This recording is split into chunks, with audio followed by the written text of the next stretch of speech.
नमस्कार, मैं हूं आपके साथ श्रेया गुप्ता और आप देख रहे हैं टीवी द्वापरा। और आज हम बात करेंगे एक ऐसे संत की जिनकी भक्ति, जिनकी साधना और जिनका समर्पण करोड़ों भक्तों के लिए आस्था का प्रतीक बन चुका है।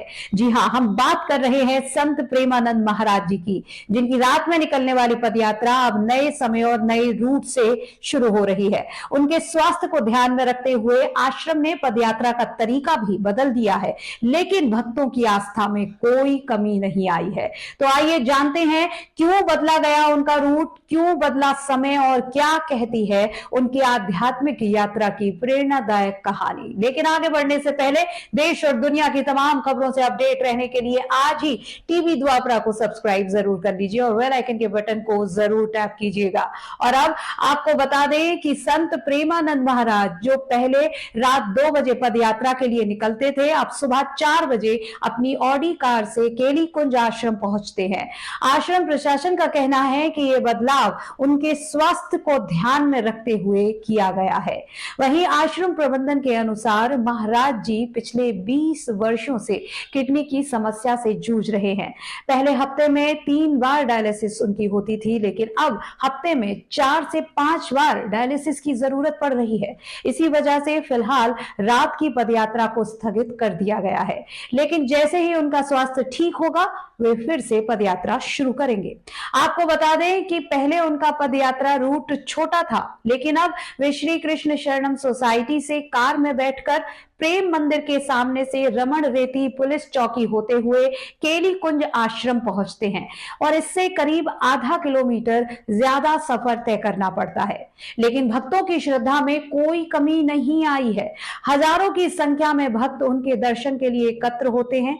जैसे ही उनकी कार गुजरती है, भक्त श्रद्धा से सड़क पर झुककर प्रणाम करते हैं। वहीं भक्तों का कहना है कि हम पदयात्रा के लिए आए थे, लेकिन जब ये सुना कि महाराज जी नहीं आ रहे हैं तो थोड़ी मायूसी हुई, पर हमारी प्रार्थना है कि वे जल्द ही स्वस्थ हो जाएं। अब आपको लिए चलते हैं संत प्रेमानंद महाराज जी के जीवन के उस सफर पर जिसने उन्हें एक साधारण बालक से देश भर में पूजनीय संत बना दिया। प्रेमानंद महाराज जी का जन्म कानपुर के अखरी गांव में हुआ। उनके पिता शंभू नारायण पांडे और मां रामा देवी थे। बचपन में उनका नाम अनिरुद्ध कुमार पांडे था। वे 3 भाइयों में मझले थे। बचपन से ही वे आध्यात्मिक प्रवृत्ति के थे। उनके परिवार में पीढ़ी दर पीढ़ी कोई ना कोई संत जरूर हुआ करता था और वे भी बचपन से ही पूजा पाठ में रुचि लेने लगे। 13 साल की उम्र में एक घटना ने उनके जीवन की दिशा बदल दी। उन्होंने अपने दोस्तों के साथ एक शिव मंदिर में एक चबूतरा बनाने की सोची, लेकिन कुछ लोगों ने इसे रोक दिया। इससे वे इतने आहत हुए कि घर छोड़ने का फैसला कर लिया। वहीं घर छोड़ने के बाद वे सरसौल के नंदेश्वर मंदिर पहुंचे। परिवार ने उन्हें वहां से वापस लाने की कोशिश की, लेकिन वे लौटने को तैयार ही नहीं हुए। वहीं कुछ दिनों के बाद वे वहां से भी आगे बढ़े। इसके बाद वे महाराजपुर के सेमसी मंदिर, फिर कानपुर के बिठूर और अनंता काशी चले गए।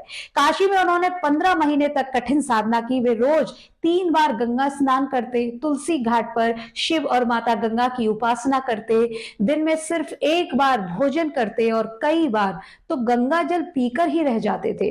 वहीं गौरी शरण जी महाराज से दीक्षा उन्होंने ली और आध्यात्मिक जीवन की ओर बढ़ चले। धीरे धीरे उनकी ख्याति फैलने लगी और आज उनके प्रवचन सुनने के लिए लाखों की भीड़ उमड़ती है। आम दिनों में 20,000 से अधिक भक्त दर्शन के लिए आते हैं।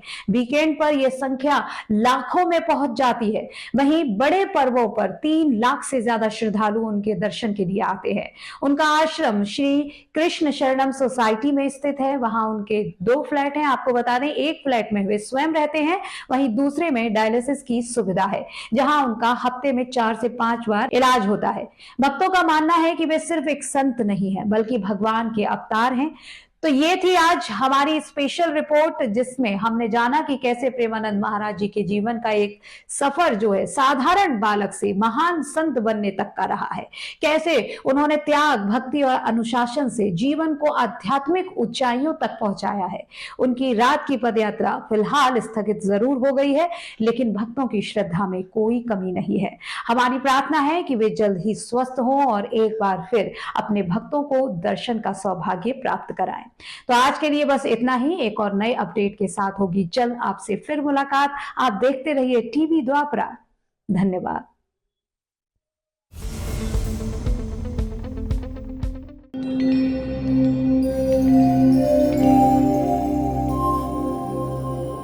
टीवी द्वापरा, संभवामि युगे युगे। अगर ये प्रोग्राम आपको अच्छी लगी तो लाइक, शेयर और कमेंट करें। टीवी द्वापरा के प्रोग्राम्स को हमेशा देखने के लिए सब्सक्राइब करें, बेल आइकॉन दबाएं।